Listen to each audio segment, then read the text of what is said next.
نحمده ونصلي ونسلم على رسوله الكريم أما بعد فقد قال الله سبحانه وتعالى في القرآن المجيد والفرقان الحميد بعد أعوذ بالله من الشيطان الرجيم بسم الله الرحمن الرحيم إن الله وملائكته يصلون على النبي يا أيها الذين آمنوا صلوا عليه وسلموا تسليما اللهم صل على سيدنا محمد طب القلوب ودوائها وعافية الأبدان وشفائها ونور الأبصار وضيائها وعلى أبويه وآله وأصحابه وبارك وسلم.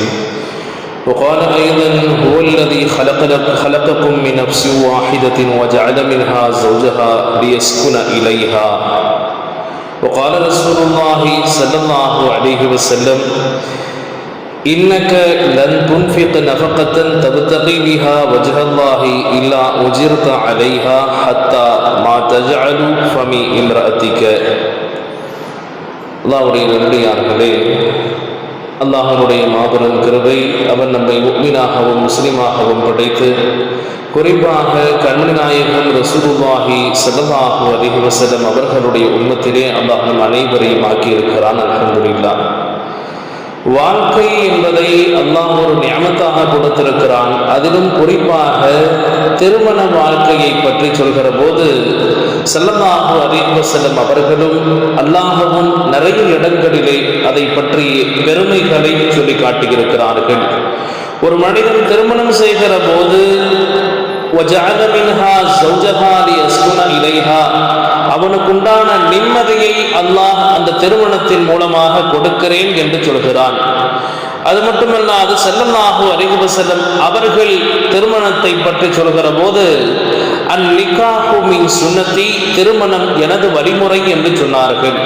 ஆனால் நிறைய பிரச்சனைகளையும் நிறைய சண்டை சச்சரவுகளையும் இன்றைய காலத்திலே நாம் பார்க்கிற இல்லறங்கள் அதில் ஏற்பட்டு கொண்டிருக்கிறது. ஆனால் அந்த அடிப்படையிலே இன்றைய தினம் இல்லறத்திலே ஏற்படுகிற பிரச்சனைகளுக்கு இஸ்லாம் கூறுகிற தீர்வுகள் என்கிற தலைப்பிலே நாம் இன்றைக்கு பேச இருக்கிறோம். அல்லாஹ்வுடைய நல்லடியார்களே, மார்க்க அறிஞர்கள் திருமணத்தை சுன்னத்தான காரியம் என்று மட்டும் சொல்லாமல் சில நபர்களுக்கு திருமணம் சுன்னத்தாக இருக்கிறது, சில நபர்களுக்கு அது ஃபர்தாக இருக்கிறது, இன்னும் சில நபருக்கு அது ஹராமாகவும் இருக்கிறது என்று சொல்வார்கள்.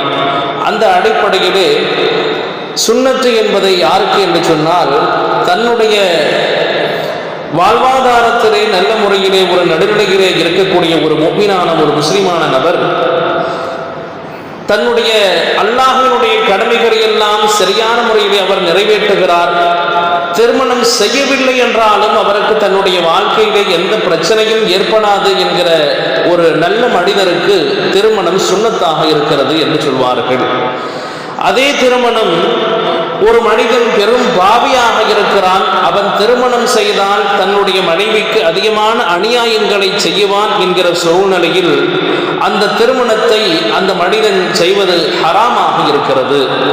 எனவே மார்க்கம் என்பது வெறுமனே சுன்னத்தான திருமணம் என்று மட்டுமல்ல, மாறாக திருமணத்திலே ஹராமான திருமணமும் இருக்கிறது. அதை சரியான முறையிலே கையாளவில்லை என்று சொன்னால் அவர்கள் திருமணம் செய்வதை ஹராம் என்று சொல்கிறார்கள் வரலாற்று அறிஞர்கள். முதலாவதாக திருமணத்தினுடைய பிரச்சனைகளுக்கு காரணமாக இமாம்கள் குறிப்பிடுவது, அடுத்தவர்களுக்காக வாழ்வதை ஒரு முஃமின் விட்டுவிட வேண்டும். அது கணவனாக இருந்தாலும் சரி, மனைவியாக இருந்தாலும் சரி. ஏன்னா ஸல்லல்லாஹு அலைஹி வஸல்லம் அவர்கள் திருமணத்தை சொல்லுகிற போதே சுன்னத்தி, என்னுடைய வழிமுறை அப்படின்னு சொன்னாங்க. பெருமானார் ஸல்லல்லாஹு அலைஹி வஸல்லம் அவர்களினுடைய திருமண வாழ்க்கையை நாம் யோசிக்கிற போது அவர்கள் பெரும் பங்களாவிலோ அல்லது மாளிகைகளோ திருமணம் செய்யவில்லை. மாறாக அவர்களினுடைய திருமணம் எளிமையானதாக இருந்தது. சில போர்க்களங்களிலே கைதியாக பிடித்து வரப்பட்ட அம்மையார்களை ஸல்லல்லாஹு அலைஹி வஸல்லம் அவர்கள் திருமணம் செய்ததாக வரலாறுகளிலே கூறப்படும். அப்போது ஸல்லல்லாஹு அலைஹி வஸல்லம் அவர்கள் திருமணம் செய்துவிட்டு அடுத்த நாள் அவர்களுடைய வலிமாவை வெறும் மாவினுடைய பேரிச்சம்பழங்களை கொண்டு வலிமா விருந்து கொடுத்ததாகவெல்லாம் வரலாறுகளிலே பதிவாகி இருக்கிறது. அந்த அடிப்படையிலே ஒரு மனிதன் வாழ்வதற்கு தேவையான அத்தியாவசிய விஷயங்கள் இருந்தால் அது போதுமானதுதான் வாழ்க்கைக்கு. அதிகப்படியான ஆசைகள் கணவனிடத்திலே இருக்கிற போதோ அல்லது அதிகப்படியான ஆசைகள் ஒரு மனைவியிடத்திலே பிறக்கிற போதுதான் பிரச்சனைகள் என்பது உருவாகிறது என்று இமாம்கள் குறிப்பிடுகிறார்கள். சல்மான் பாரசி ரலியல்லாஹு அன்ஹு அவங்க சொன்னாங்க, ஸல்லல்லாஹு அலைஹி வஸல்லம் ஒரு ஹதீஸ் சொன்னாங்க, இன் அன்னஹு யக்ஃபி அஹதுக்கும் மிஸ்ல ஸாதிர் ராகிபி, எப்படி ஒரு பயணிக்கக்கூடிய ஒரு பிரயாணி தன்னுடைய ஒரு ஊருக்கு போறாருன்னு சொன்னா தன்னுடைய வாழ்க்கைக்கு அல்லது தன்னுடைய அந்த பயணத்திற்கு தேவையான கட்டுச்சாதங்களை உணவு பொட்டலங்களை எடுத்துக்கொண்டு ஒருவர் புறப்படுவாரோ அதுபோல ஒரு மனிதன் தன்னுடைய வாழ்க்கையிலே தேவைக்குரிய விஷயங்களை எண்ணி அத்தியாவசியத்திற்கு தேவையான அளவுக்கு மட்டுமே அதை எடுத்துக்கொள்ள வேண்டும் என்று சொல்வார்கள். ஏன்னா ஸல்லல்லாஹு அலைஹி வஸல்லம் அவங்க சொல்லும்போது, மன் அஸ்பஹ மின்கும் ஆமீனன் ஃபீ சிர்பிஹி முஆஃபன் ஃபீ ஜஸதிஹி, எந்த ஒரு மனிதன் இரவிலே வீட்டில் படுத்துட்டு காலையில நல்ல முறையிலே உடல் ஆரோக்கியத்தோடு எழுந்திருக்கிறானோ அவன் அன்றைய தினத்தினுடைய உணவுக்கு உண்டான காசுகள் அவனிடத்தில் இருக்கிறது என்று சொன்னால் அவனுக்கு உலகத்தில் இருக்கிற எல்லா செல்வங்களும் கொடுக்கப்பட்டதாக அர்த்தம். ஏன்னா அன்றைய தினத்திற்கு நமக்கு என்ன தேவையோ அதை அல்லாஹ் நமக்கு கொடுத்து விட்டான் என்று சொன்னால் நாம் அடுத்தவர்களிடத்திலே கையேந்த வேண்டிய ஒரு சூழ்நிலைகள் ஏற்படாது. ஆனால் இன்றைக்கு ஆசைப்படக்கூடிய கணவன் மனைவியினுடைய விவரங்களை எடுத்து பார்த்தால் தன்னுடைய மகனுக்காக ஒரு சேமிப்பு, தன்னுடைய மகளுக்காக ஒரு சேமிப்பு, அதே போல தன்னுடைய மருத்துவ செலவீனங்களுக்காக ஒரு சேமிப்பு, அதே போல தன்னுடைய ஆடம்பர செலவீனங்களுக்காக வேண்டி அவன் செய்கிற செலவீனங்கள் இதெல்லாம் ஒரு மனிதனை துன்பத்திலே ஆழ்த்துகிறது, சண்டையிலும் பிரச்சனைகளிலும் கொண்டு சென்று விடுகிறது என்று குறிப்பிடுகிறார்கள். அதே மாதிரி ஸல்லல்லாஹு அலைஹி வஸல்லம் அவர்கள் சொல்கிற போது, இஸ்ஹது ஃபித் துன்யா யுஹிப்புக்கல்லாஹ், உலகத்திலே நீங்கள் வாழ்கிற போது பற்றற்று வாழுங்கள், எதையும் அளவுக்கு மீறி ஆசைப்படாதீங்க. காசு பணமாக இருந்தாலும் சரி, அல்லது நீங்கள் சாப்பிடுகிற உணவுகளாக இருந்தாலும் சரி, நீங்கள் வாங்குகிற வீடு மனைகளாக இருந்தாலும் சரி. ஏன்னா எவ்வளவுதான் காசு பணங்களை கொண்டு நீங்கள் எவ்வளவு வீடுகளையோ வசதிகளையோ நீங்கள் வாங்கினாலும் நாம் சென்று படுக்கிற இடம் இருக்கிறதே, இஸ்லாம் நமக்கு ஒன்றை சொல்லித்தரும். நீ ஒன்றைக்காவது ஒரு நாள் மரணிக்கத்தான் போகிறாய் என்கிற ஒரு அற்புதமான ஒரு அடிப்படை கொள்கையை இஸ்லாம் நமக்கு சொல்லித்தரும்.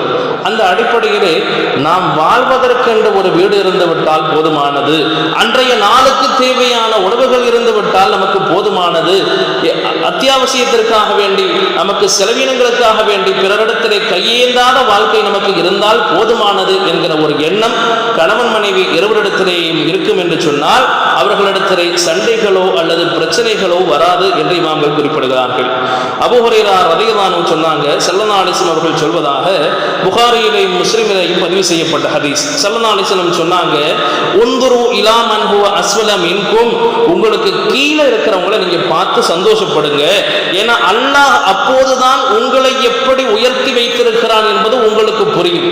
ஏன்னா உங்களுக்கு மேலே பல கோடி மனிதர்கள் கோடிக்கணக்கிலே சம்பாதிப்பவர்களை நீங்கள் பார்த்தால் அல்லாஹ்வினுடைய நியமத்தை நீங்கள் சொற்பமாக மதிப்பிட்டு விடுவீர்கள். ஏன்னா அல்லாஹ் ஒவ்வொரு மனிதனையும் எந்தெந்த தரத்திலே எப்படி வைக்க வேண்டும் என்பதை அல்லாஹ் மிக நன்கறிந்தவனாக இருக்கிறான். ஏன்னா நாம தெருக்களிலே பார்க்கிறோம், மருத்துவமனைகளிலே பார்க்கிறோம், எவ்வளவோ மக்கள் வீடு வாசல் இல்லாமல், அதே போல தங்குவதற்கு இடம் கூட இல்லாமல் வெயிலினுடைய காலத்திலேயும் மழையினுடைய காலத்திலேயும் குளிர்காலங்களிலேயும் அவர்கள் தெருக்களிலே படுப்பதை, கொசுக்கடிகளிலே படுப்பதை நம்மால் பார்க்க முடிகிறது. ஆனால் அல்லாஹ் நமக்கு வீடு என்று ஒன்று கொடுத்திருக்கிறான் என்று சொன்னால் அவர் அதற்கு அல்ஹம்துலில்லாஹ் சொல்ல வேண்டும். ஒருத்தர் நடந்து போறார், நடந்து போறவரை பார்த்து சைக்கிளிலே செல்பவர் அல்ஹம்துலில்லாஹ் என்று சொல்ல வேண்டும். அதே போல சைக்கிளிலே போவரை பார்த்து டூ வீலர்ல போகக்கூடியவர் அல்ஹம்துலில்லாஹ் என்று சொல்ல வேண்டும். அதே போல டூ வீலர்ல போகக்கூடியவரை பார்த்து காரிலே செல்லக்கூடியவர் அல்ஹம்துலில்லாஹ் என்று சொல்ல வேண்டும். இப்படி இஸ்லாம் ஒவ்வொரு விஷயத்திலேயும் அல்லாஹ்வினுடைய நியமத்தை எண்ணி பார்த்து நீங்கள் புகழுங்கள், உங்களுக்கு அதிகப்படியான ஆசைகள் கூடாது என்று இஸ்லாம் நமக்கு சொல்லி காட்டும்.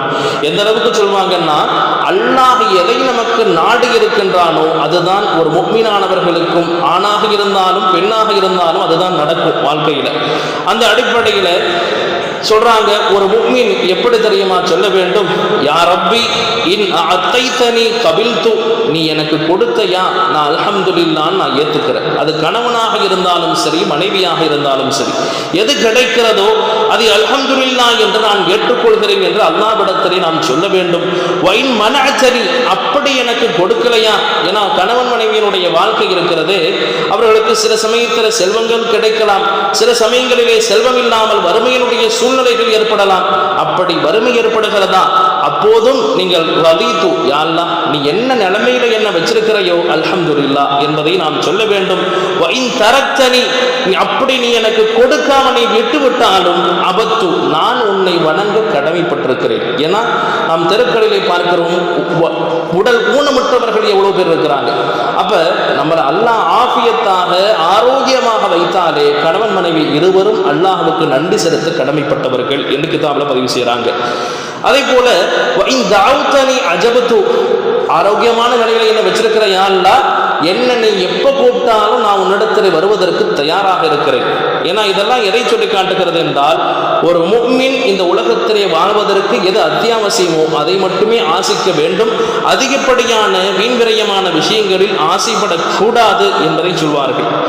ஸல்லல்லாஹு அலைஹி வஸல்லம் அவர்கள் ஒரு நாள் ஒரு கீழே ஒரு பேரீச்ச மரத்தினுடைய அந்த கீத்தை போட்டு படுத்திருக்கிறாங்க. அப்ப ஸல்லல்லாஹு அலைஹி வஸல்லம் அவருடைய உடலிலே அதனுடைய அடையாளங்கள் பதிந்து போயிருக்கிறது. எப்படிப்பட்ட நபி? இரு லோகத்தினுடைய தலைவர் ஸல்லல்லாஹு அலைஹி வஸல்லம் அவர்கள், ஜின் வர்க்கத்திற்கும் மனித வர்க்கத்துக்கும் தலைவர் என்று போற்றப்படக்கூடிய நபி அவர்கள், எல்லா நபிமார்களுக்கும் மனித குலத்திற்கும் தலைவர் என்று சொல்லப்படுபவர்கள், ஒரு சாதாரண ஒரு பேரீச்ச மரத்தினுடைய இலைகளிலே படுத்திருக்கிறார்கள். அதன் மூலமாக உடம்பிலே அடையாளம் பதிந்து விடுகிறது. அப்போ ஒரு சஹாபி கேட்டாங்க, யா ரசூலல்லாஹ் லவ் இத்தகதனா லக பிதான், உங்களுக்காக வேண்டி ஒரு படுக்கையை நீங்கள் எடுத்துக் கொள்ளலாமே, ஒரு பெட் மாதிரி ஏதாவது நீங்க வாங்கி கொள்ளலாமே அப்படின்னு ரசூலுல்லாஹ்விடத்திலே சொல்கிற போது, வமாலி வலித் துனியா, உலகத்திற்கும் எனக்கும் என்னப்பா சம்பந்தம் இருக்குது அப்படின்னு சொல்லிட்டு ஸல்லல்லாஹு அலைஹி வஸல்லம் சொன்னாங்க, மா அன ஃபித் துனியா இல்லா கராகிபின் இஸ்ஸலல்ல தஹத ஷஜரத்தின், ஒரு மனிதன் ஒரு ஊருக்கு போறாருன்னு சொன்னா மரத்தடியில் கொஞ்ச நேரம் ரெஸ்ட் எடுப்பார். அதுபோலத்தான் நான் இந்த உலகத்திலே அனுப்பப்பட்டிருக்கிறேன். கொஞ்ச நேரம் இந்த உலகத்தினுடைய வாழ்க்கை, அதற்காக வேண்டி சொகுசுகள் எல்லாம் எனக்கு தேவையில்லை என்று ஸல்லல்லாஹு அலைஹி வஸல்லம் அவர்கள் சொன்னார்கள். அப்ப இந்த வாழ்க்கை, இந்த வார்த்தைகள் எல்லாம் எதை நமக்கு உணர்த்தி காட்டுகிறது என்றால், கணவனாக இருந்தாலும் மனைவியாக இருந்தாலும் எது நமக்கு கிடைத்திருக்கிறதோ அல்ஹம்துலில்லாஹ் என்று ஏற்றுக்கொள்ள வேண்டும். மனைவியிடத்திலே பிடிக்காத குணங்கள் 1000 இருக்கலாம். ஏன்னா அல்லாஹ் குர்ஆனில் சொல்லி காட்டுகிற போது, அஸா அன் தக்ரஹு ஷைஅன் ஃபஹுவ கைருல் லக்கும், சில விஷயம் அல்லாஹ் உங்களுக்கு நாடியிருப்பான், உங்களுக்கு அதில் நல்லது இருக்கா இல்லையான்றது தெரியாது, ஆனால் அல்லாஹ் அதனின் அளவுகளை அறிந்தவனாக இருக்கிறான். அதனால நீங்க எதை நீங்கள் வெறுத்தாலும், சிலதான் சொல்லுவாங்க, லா யஃபருக்கு முஃமின் முஃமினதன், ஒரு முஃமின் தன்னுடைய மனைவியை ஏதாவது பிடிக்காத குணத்தின் காரணமாக முழுமையாக வெறுத்து விட வேண்டாம். ஏன்னா பிடிக்காத குணம் என்பது 1000 இருக்கலாம், ஆனால் பிடித்த குணம் ஏதாவது ஒன்றாவது உங்களிடத்திலே, அந்த மனைவியிடத்திலே, அந்த பெண்ணிடத்திலே இருக்கும். அதனால பிடித்த குணங்களை நீங்கள் கணக்கிட்டு பார்த்து அந்த பிடிக்காத குணங்களை நீங்கள் விட்டுவிடுங்கள் என்று ஸல்லல்லாஹு அலைஹி வஸல்லம் சொல்லுவாங்க. அதே மாதிரி ஏழ்மையினுடைய சிறப்பையும் நாம் உணர்ந்து கொள்ள வேண்டும். நமக்கு வசதி இல்லைன்றதுக்காக வேண்டி மனைவியிடத்திலே செல்வங்களை கேட்பதோ அல்லது வரதட்சணைகளை கேட்பதோ இஸ்லாம் ஒருபோதும் அனுமதித்தது கிடையாது. இதுவும் பிரச்சனைகளுக்கு காரணம் என்று கிதாபுகளிலே பதிவு செய்வார்கள். ஏன்னா ஸல்லல்லாஹு அலைஹி வஸல்லம் சொன்னாங்க, யதுகுலுல் ஃபுகராஉ அல் ஜன்னத கபலல் அக்னியாஇ பி 500 ஆமீன், பணக்காரர்களாக வாழ்பவர்களை விட சொர்க்கத்திற்கு 500 வருடங்கள் முன்பதாக ஏழைகள் சென்று விடுவார்கள் அப்படின்னு ஸல்லல்லாஹு அலைஹி வஸல்லம் சொன்ன ஹதீஸ் திர்மிதியிலே பதிவு செய்யப்பட்டிருக்கிறது. அப்ப இதெல்லாம் எதை நமக்கு குறிக்கிறது என்றால், ஒரு மனிதன் இந்த உலகத்திலே கிடைக்கிற வாழ்க்கையை அல்ஹம்துலில்லாஹ் என்று ஏற்றுக்கொள்ள வேண்டும். அதிகப்படியான ஆசைகள் வருகிற போது தான் பிரச்சனைகள் அங்கு உருவாகின்றது. அதே போல இரண்டாவதாக சொன்னாங்க, ஒரு மனிதன் திருமண வாழ்க்கையிலே பிரச்சனைகள் ஏற்படுவதற்கு காரணமாக சொல்கிற போது, செல்வங்களை சேமிக்க பழக வேண்டும். இந்த சேமிப்பு இல்லை என்று சொன்னாலும் பிரச்சனைகளும் சண்டைகளும் ஏற்படும் அப்படின்னு சொன்னாங்க. ஏன்னா அல்லாஹு தாலா நமக்கு செல்வங்களை கொடுக்கறதே எதுக்காகன்னு சொன்னால் அவனுடைய வழியிலே நாம் செலவு செய்கிறோமா, நம்ம வாழணும், வாழ்றதையும் தாண்டி அதிகப்படியான மேல்மிச்சமான செலவீனங்களை அல்லாஹ்வினுடைய பாதையிலே நாம் செலவிட வேண்டும். அந்த அல்லாஹ்வினுடைய பாதையிலே செலவிடுவது என்று வருகிற போது ஒரு மனிதன் தன்னுடைய மனைவிக்கு செலவிடுகிற செலவீனங்களும் அல்லாஹ்வினுடைய பாதையிலே செலவிடுவது தான் என்று கிதாபுகளிலே குறிப்பிடுகிறார்கள். சில மனிதர் என்ன செய்வாங்க, அவர் மட்டுமே எல்லா பொருட்களையும் வாங்கி அனுபவிப்பார், தன்னுடைய மனைவிக்காக வேண்டி அவரை ஒரு ரூபா கூட செலவு செய்ய மாட்டார் அப்படின்னு சொன்னால் இது பிரச்சனைகளுக்கு காரணமாக வரும். ஏன்னா ஸல்லல்லாஹு சொன்னாங்க, நீங்கள் உங்களுடைய மனைவிக்கு ஊட்டுகிற ஒரு ரூபாய் உணவாக இருந்தாலும் சரி அதற்கும் சதக்காவினுடைய நன்மை கிடைக்கிறது அப்படின்னு சொன்னாங்க. எந்த அளவுக்கு ஸல்லல்லாஹு சொல்லுவாங்கன்னா, நீங்கள் உங்களுடைய மனைவியோடு நேரம் செலவிடுகிறீர்களே அந்த விஷயத்திற்காக வேண்டி அதற்காக வேண்டியும் நன்மை கிடைக்கும்னு ஸல்லல்லாஹு சொன்னாங்க. அப்ப ஒரு சஹாபி கேட்டாங்க, நாயகமே, ஒரு மனிதன் தன்னுடைய மனைவியிடத்திலே தன்னுடைய தேவைகளை நிறைவேற்றிக் கொள்வதற்காக நன்மை கிடைக்குமா அப்படின்னு கேட்டாங்க. அப்போது ஸல்லல்லாஹு சொன்னாங்க, ஆம், ஏன்னா நீங்கள் அதே தேவையை ஒரு ஹராமான விஷயத்திலே பயன்படுத்தினால் உங்களுக்கு தீமையா இல்லையான்னு கேட்டாங்க ஸல்லல்லாஹு அலைஹி வஸல்லம். ஆமாம், பாவம் கிடைக்கும், பெரும்பாவம் இல்லையா ஜினா என்பது. அப்போ அந்த நேரத்தை நீங்கள் நன்மையிலே பயன்படுத்துகிறீர்கள் என்று சொன்னால் அல்லாஹ் உங்களுக்கு நன்மையைத்தான் கொடுப்பான் அப்படின்னு சொன்னாங்க. அதே மாதிரி ஒரு மனிதன் ஸல்லல்லாஹு அலைஹி வஸல்லம் அவர்களுக்கு அல்லாஹ் இறக்கிய ஒரு ஆயத்தில் சொல்கிற போது, வசதியானவர் அவருடைய வசதிக்கு தக்கவாறு தான் எந்த உடைகளை அணிகிறாரோ, தான் எந்த உணவுகளை சாப்பிடுகிறாரோ அதே உணவுகளையும் உடைகளையும் தன்னுடைய மனைவிக்கு கொடுக்க வேண்டும் என்பதை குர்ஆன் சொல்கிறது. அதே மாதிரி குர்ஆன் அதை தொடர்ந்து சொல்கிற போது, வமன் குதிர அலைஹி ரிஸ்குஹு, யாருக்கு அல்லாஹ் ரிஸ்கை அளந்து நிர்ணயித்திருக்கிறானோ, சில பேருக்கு அளவில்லாமல் கொடுத்திருப்பான், ஆனால் அல்லாஹ் குர்ஆன்ல சொல்கிற போது சிலர்களுக்கு நாம் நிர்ணயித்து கொடுக்கின்றோம், அப்படிப்பட்டவர்கள் ஃபல் யுன்ஃபிக் மிம்மா ஆத்தாஹுல்லாஹ், அவருக்கு அல்லாஹ் என்ன கொடுத்திருக்கிறானோ அதுல இருந்து அவர் தன்னுடைய குடும்பத்திற்கு செலவழிக்கட்டும் அப்படின்னு சொன்னாங்க. எந்த அளவுக்கு சொல்லுவாங்கன்னா, ஆஷுராவினுடைய தினத்தில் முஹர்ரம் 10வது நாள் மிகச்சிறந்த அமல்களை செய்யக்கூடிய நாள். அப்போ அந்த ஆஷுராவினுடைய தினத்தில் அல்லாஹ் நிறைய நன்மைகளை ஏற்படுத்தினான். நபி நூஹ் அலைஹிஸ்ஸலாமுடைய கப்பல் கரை ஒதுங்கிய நாள், அதே போல அல்லாஹ் மூசா அலைஹிஸ்ஸலாமுக்கு வெற்றி கொடுத்த நாள். அப்போ அந்த நாளுக்கு அல்லாஹ் நிறைய சிறப்புகளை வைத்திருக்கிறான். ஆனால் அந்த நாளினுடைய சிறந்த அமல் அப்படின்னு எழுதும் போது ஒரு மனிதன் தன்னுடைய குடும்பத்திற்காக செலவழித்தால் அன்றைய தினத்திலே செல்வந்தனாக அல்லாஹ் அவனை நிர்ணயிக்கிறான் அப்படின்னு சொன்னாங்க. அப்போ நாம் செலவிடுகிற செலவீனங்களை வீண் விரயமும் செய்யக்கூடாது, தேவைக்கு அப்பாலும் நாம் செலவு செய்துவிடக்கூடாது. தேவை என்று வருகிற போது அதை நாம் அவர்களுக்கு கொடுக்க வேண்டும். அதே போல சேமிப்புகளை கவனம் செலுத்த வேண்டும். அத்தியாவசியமான செலவுகளை மட்டும்தான் செய்யணும். ஆடம்பரமான செலவீனங்களை ஒரு முஃமின் தன்னுடைய மனைவிக்காக செய்கிறாருன்னு சொன்னால் இதுவும் பிரச்சனைகளுக்கு காரணமாக அமையும். இது கணவன் செய்தாலும் சரி அல்லது மனைவி செய்தாலும் சரி, ரெண்டு பேர் செஞ்சாலுமே வீண் விரயங்கள் செய்கிற போது அல்லாஹ் அதை விரும்ப மாட்டான். அல்லாஹ் குர்ஆன்ல சொல்கிற போது, இன்னல்லாஹ லா யுஹிப்புல் முஸ்ரிஃபீன், வீண் விரயம் செய்யக்கூடியவர்களை அல்லாஹ் விரும்ப மாட்டான் அப்படின்னு சொன்னாங்க. அப்போ அல்லாஹுடைய நல்லடியார்களே, வீண் விரயத்தில் இருந்து நாம் நம்மை தற்காத்துக் கொள்ள வேண்டும். அப்படி தற்காத்துக் கொள்ளுகிற போதுதான் மனைவி மக்களுக்கு மத்தியிலே சண்டை சச்சரவுகள் ஏற்படாது என்று கிதாபுகளிலே பதிவு செய்கிறார்கள். அதே மாதிரி ஹதீஸிலே சஹாபாக்களை பற்றி ஒரு விஷயத்தை சொல்வார்கள். ஒரு சஹாபி பெண்மணி அனஸ் ரலியல்லாஹு அன்ஹு அவர்களுடைய தாயார், அவருடைய கணவர் இஸ்லாத்துக்கு வரல. அப்போது அந்த கணவரை விட்டு பிரிந்து விட்டார்கள். கணவரை பிரிந்ததற்கு பிறகு கணவர் காஃபிராகவே மரணிச்சிட்டார். மரணித்து விட்டதற்கு பிறகு அந்த பெண்ணிடத்திலே ஒரு சஹாபி, அவர்கள் சஹாபியாக ஆகுவதற்கு முன்னால் காஃபிரா இருக்கிறாங்க, அபூ தல்ஹான்றவங்க. அவங்க போய் அந்த அம்மாவிடத்திலே, உங்களை நான் திருமணம் செய்து கொள்கிறேன் அப்படின்னு சொன்னாங்க. அனஸ் ரலியல்லாஹுடைய தாயாருடைய பேர் உம்மு சுலைம். அந்த உம்மு சுலைம் ரலியல்லாஹு இடத்துல கேட்டாங்க, உங்களை நான் திருமணம் செய்து கொள்கிறேன் அப்படின்னு கேட்குறாங்க. அந்த கேட்கக்கூடிய நபர் காஃபிரா இருக்கிறார். அப்போ அந்த உம்மு சுலைம் ரலியல்லாஹு அன்ஹா அவர்கள் சொல்கிற வார்த்தையை பாருங்கள். யா அபா தல்ஹா, அபூ தல்ஹாவே, மா மிஸ்லுக யுரத்து, நீங்கள் எவ்வளோ பெரிய பணக்காரர் தெரியுமா, எவ்வளோ ஒரு நல்ல மனிதர் தெரியுமா, உங்களை மாதிரி யாராவது ஒருத்தர் நான் உன்னை கல்யாணம் பண்ணிக்கிறேன்னு சொன்னால் யாருமே அவங்கள வேணான்னு சொல்ல மாட்டாங்க. ஆனாலும் இம்ரஅத்துன் முஸ்லிமத்துன், நான் ஒரு முஸ்லிமான பெண்ணாக இருக்கிறேன். அப்போ முஸ்லிமான பெண்ணுக்கு காஃபிரை திருமணம் செய்வதற்கு அல்லாஹ் எங்களுக்கு ஹலாலாக ஆக்கல, ஹராமாக ஆக்கி இருக்கிறான். நீங்கள் இஸ்லாத்தை ஏற்றுக்கொண்டால் நான் உங்களை திருமணம் செய்து கொள்கிறேன், அதுவே என்னுடைய மகராக நான் வைத்துக் கொள்கிறேன் அப்படின்னு சொன்னாங்க. அப்போ அந்த அடிப்படையிலே அந்த பெண்மணி திருமணம் செய்கிறார்கள். இப்போ இதிலிருந்து என்ன எழுதுறாங்கன்னா, ஒரு முஃமினும் ஒரு முஃமினான ஆணும் சேருகிற போது செல்வங்களை நோக்கமாக வைத்து வாழக்கூடாது. மாறாக இருவரும் அல்லாஹ்வை அடைய வேண்டும், அல்லாஹ்வினுடைய நோக்கத்திற்காக அவர்கள் வாழ வேண்டும். என ஈமானை பாதுகாக்கக்கூடியவர்கள் இருவருமே தான். கணவனுடைய ஈமானை பாதுகாக்கக்கூடிய பொறுப்பு மனைவியிடத்தில் இருக்கிறது, அதே போல மனைவியினுடைய ஈமானை பாதுகாக்கக்கூடிய பொறுப்பு கணவனிடத்திலே இருக்கிறது என்று கிதாபுகளிலே பதிவு செய்வார்கள்.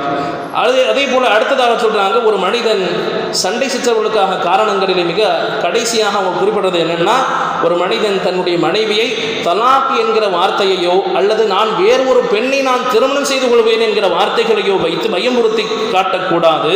ஏன்னா அல்லாஹ் குர்ஆனிலே அதே போல ஹதீஸிலே சொல்கிற போது தலாக் என்பது அல்லாஹ்வுக்கு மிக வெறுப்புக்குரியது, அல்லாஹ்வுடைய கோபத்தை நமக்கு கொண்டு வந்து சேர்க்கக்கூடியது அப்படின்னு சொன்னாங்க ஸல்லல்லாஹு அலைஹி வஸல்லம்.